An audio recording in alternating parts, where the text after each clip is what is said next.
My name is Kaya, and my birthday is 10/15/1990. I was born in Santa Monica, California. I'm a true California native. I grew up all in the West Side, Santa Monica, Culver City area. And ever since I was a kid, I knew I was different, very, very different. And as a kid, I always knew,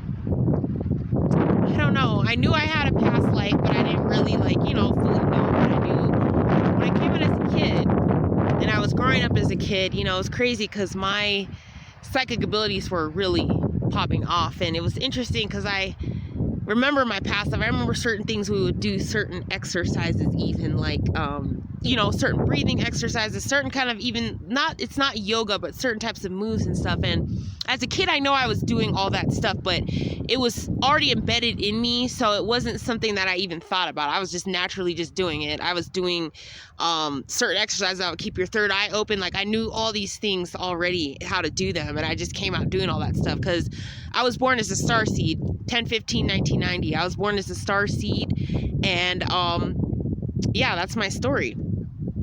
So I noticed that I guess some people with parents and things and other people, the government began to track me once they noticed that I had these abilities, these psychic type of abilities, and they could see that. So one of the things I did notice is I did look this up. It's interesting. I looked it up and they said when you close your eyes and you see red, that's usually when you're like really psychic. And that's how it always was when I was a kid. I would just see, when I closed my eyes, I would see the color red. And I thought, wow, that clicked to me. Oh, that's what I always saw when I was a kid. So yeah, so that is how that all started. So after my story you guys saw where I talked about how we got abducted in Nevada, me and my whole family, and that's when it all started. That's when I was 4 years old. That's when it was started. Oh, we're going to track her. She's on the government list. So that's when it all started. Now, I'm mostly making this video to talk about my escape from California.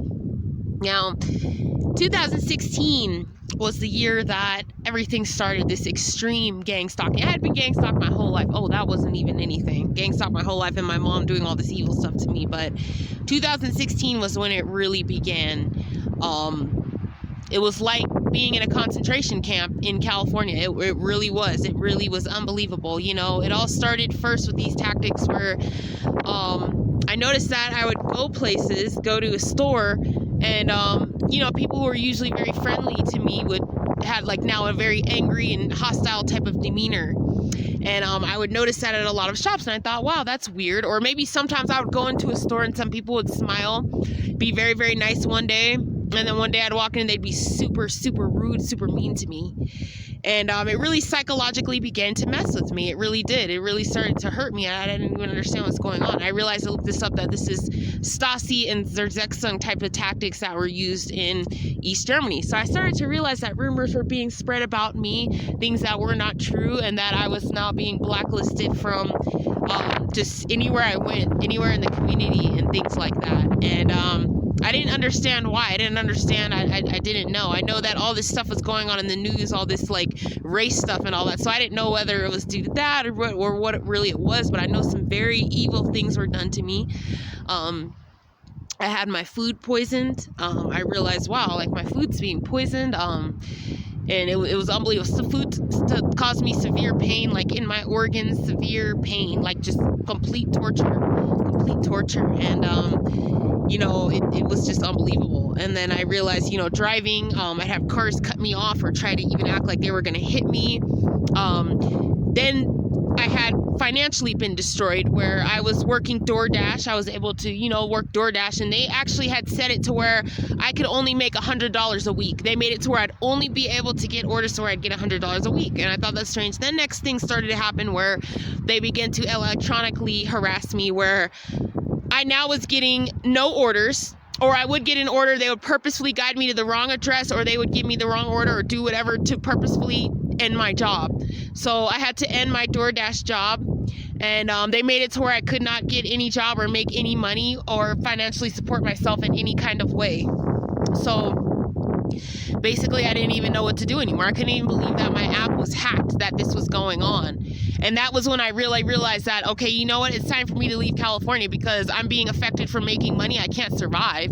So it's time for me to go. Because I then applied for another job. They didn't give me a job. Like, I was being blacklisted from everything and having electronic harassment.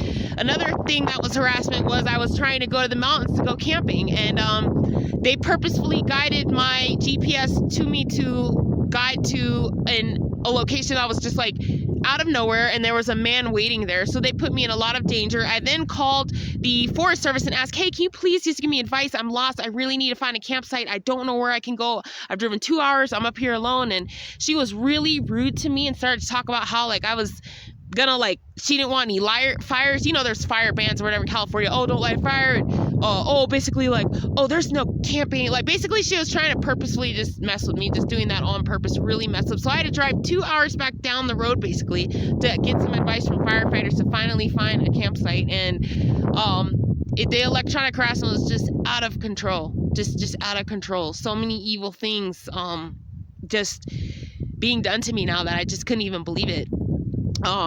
I noticed I'd go and I'd buy stuff. I noticed like my things would be switched and changed. I noticed my mother must have been letting people into the house or something like that, because I would notice like smells of other people's perfumes. And I had even noticed like bags of my lettuce that I grew in the garden, that there would be hair in it, of like blonde hair of somebody's hair or something, that they were purposely really trying to harm me. I've noticed my water was messed up and poisoned. I would be sick. At night was the scariest time, mostly because at nighttime, I never knew at night if I was going to be raped or whatever was going to be done to me while I was sleeping. I began to notice that when I would wake up, that my vagina was stretched out and there would be air coming out of it like somebody had been having sex with me. And I had many times noticed that I had these what seemed like dream experiences, or people were raping me, and then I woke up and could see the person for a minute, and then they did something to put me back to sleep, like using drugs or whatever they were doing. And I just couldn't even believe it. I really could not even believe it. I know I was being really harmed at night, and I know that it was the ex-FWB as well involved in this. And yeah, I was being really harmed. And I had my rabbits were killed. They mutilated my rabbits and harmed my rabbits, like did something really bad to my animals. So I lost basically 2 rabbits, many of my pets, and just horrible torture. And I had to decide and make the decision whether I was going to take this anymore or I was going to leave. And my mother was definitely involved in a lot of stuff. And I know my back kept hurting. I was being poisoned actively, and I had to decide whether what I was going to do. So I had this plan for a while. I knew that I wanted to leave for so long. There were so many years I wanted to leave. I knew things were so bad and I wanted to leave and get away somehow. I just didn't know what to do. I know I started slowly just stocking up survival supplies, camping supplies, and all that kind of stuff, because I thought, you know what, if I don't want to be, I had to get away from my mom's house. I didn't want to be homeless living in my car in California, just in a parking lot at like Planet Fitness, or, you know, in a parking lot on the street, because everywhere you go, they harass you. Basically, they make everyone homeless. And then if you park your car anywhere, it's a crime. Like, oh my God, it's a crime. Oh, you can't park here. You can't do this. You can't park in this anywhere. So I decided, you know, I needed to get to leave. And if I could find like campsites somewhere, that would be better. Like somewhere just out in nature. I just needed to get to nature. So I decided I was going to go to the Rocky Mountains. And I made the big decision and decided, okay, I'm going to leave. But I didn't realize that leaving was going to be similar to leaving like people had to leave in 1930s, 40s East Germany, I guess. I felt that it was going to be a mission like that. So with my car being old and all that, I decided, okay, I'm going to drive 2 hours at a time. I had a little bit of money to where I could get a hotel if I needed to, alternate between hotel and camping. So I went and I left, and then once they just found out I was leaving, once I got basically down to like Hesperia, like San Bernardino County, I got a hotel, and they definitely did hotel harassment. I was put in a hotel, purposefully put into a hotel that was dirty on purpose, had everything broken in it. It had roaches. It was inhumane, absolutely inhumane. And this was the Travelodge right there in Barstow. It was owned by some Indians, and they purposefully did that. They did that on purpose, gave me a really bad room. Yep. So my parents were on the phone. My father was on the phone, very angry that I didn't want to come back home. He was telling me to come back. I said no. I'm leaving. And you know what? I'm getting across that Nevada border. I'm getting into Nevada. I'm crossing that California border by any means. Even if I have to walk, if I have to crawl, I do not care. I'm getting out of that state. I don't care. So, you know, my family was very angry. They just kept begging me to come home. It's like, no, I'm going to just keep going. I'm going. So, you know, I got to Vegas. I kept going. I got to Utah. I kept on going. Once I got to Utah and my mom found out that I had left or whatever, she called me. I don't know. Somehow I ended up having to talk to her. And the next thing I know, I went camping somewhere. And then my keys vanished out of nowhere. It was like alien. Thankfully, I had spares, but it was like an alien crazy situation. It was out of control. So during my whole time traveling, I noticed that people, when I was driving behind me, they were using direct energy weapons from their car. It caused me headaches and pain when I was driving. They were doing a lot to shut my car off, but I was able to put it in park and get it back on. Something they'd done to my cert belt or whatever, just a lot. But I was still able to make it with praying to God, thank goodness. Once I had finally got up to Idaho, there was a campsite, and these people from Michigan came down gang stalking me. It's a lot of interstate gang stalking that these people are coming from other states gang stalking me or whatever.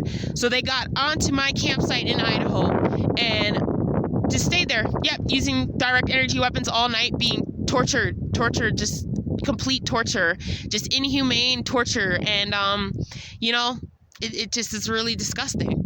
And I finally got to Wyoming and things got better. Things got much better.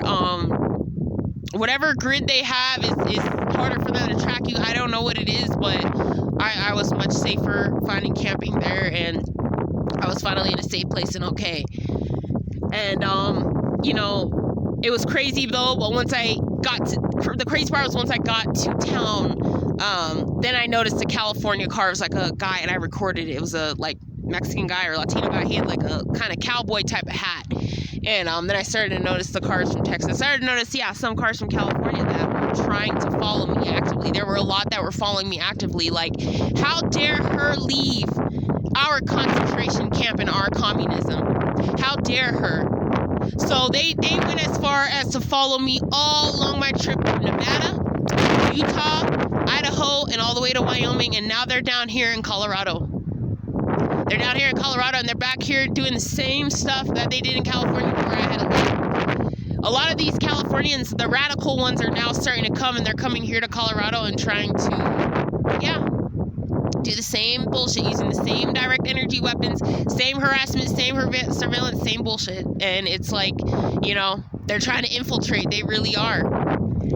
So I just wanted to share my story here of what I went through and how I survived and I escaped and got away from California and I escaped communism. And, you know, I know that there's other Jews out there that are possibly still even stuck there that need to leave before they try to kill. Because I knew that if I didn't leave the torture, if I didn't leave, they were going to kill me. Because every single night at my mother's house, I could feel my stomach vibrating. Some machine that they were using, that regular machine to basically kill me every night. I was being deprived, sleep, headaches, just all types of pain and torture, extreme inhumane torture. And it's just really disgusting, you know. So I just wanted to go ahead and share this story of everything that I've been through so far and how I escaped and was able to, you know, I was able to get here. This was good and you know, good for a while. I had to come to Colorado from Wyoming because my back started to mess up because they came up there doing whatever black magic or whatever the fuck they're doing. I'm pretty sure it was my manager working at Subway or something involved with something. But I really think that was my mother involved with all of that too. A lot of poisoning stuff. So just want to go ahead and share this story. And I hope that I inspire all of you guys to also share your story. If you left California and escaped communism and you're going through this gang stalking stuff, you are a Jew. You should know that, and you should embrace it and understand that you are. And that if you're being persecuted like this, yes, you are a Jew. And that's what I had to realize that I am, and that's what I've been going through. And you know, when you speak the truth, people really don't like it. They really don't like it. And you know, but when you speak the truth, it's kind of like it opens doors for other people to be able to get help and for there to be eventually justice, I believe, just speaking about stuff. So thank you guys so much for listening. Thank you guys for watching. Thank you guys for subscribing and everything. I really appreciate it, and I hope you guys all have a great day. As I was in the mountains and on my journey, I had to learn survival skills. I had to learn how to keep myself warm. To keep myself warm, I had to figure out things fast because I had gone from 80 degrees each day, because California's 80 degrees, to Wyoming, which was now 8 degrees. So that was the biggest shock of my body, and I now had another phase of where I had to survive. So I found a way to keep myself warm. I used a ton of hand warmers. I used just a hot water bottle, the ones you put on your back or your headache or whatever. I used that and just kept using hot water with that and putting that on my spine, which is like your, cerebral nervous system area or whatever that, your spine is connected to everything. So I put that at the tailbone of my spine to keep me warm. And, it was very tough. It was very, very tough. I had to, every meal I cook over open fire. Just having to work with little stuff. I had to learn to chop wood. I had to learn all these mountain skills right away to survive. And it wasn't easy. It was not easy. It was not. I had times where there were several times where I couldn't get a fire going. I was in Idaho. It's like, I couldn't get a fire going. At times there were certain nights, and then it's like, you're cold or don't have dinner.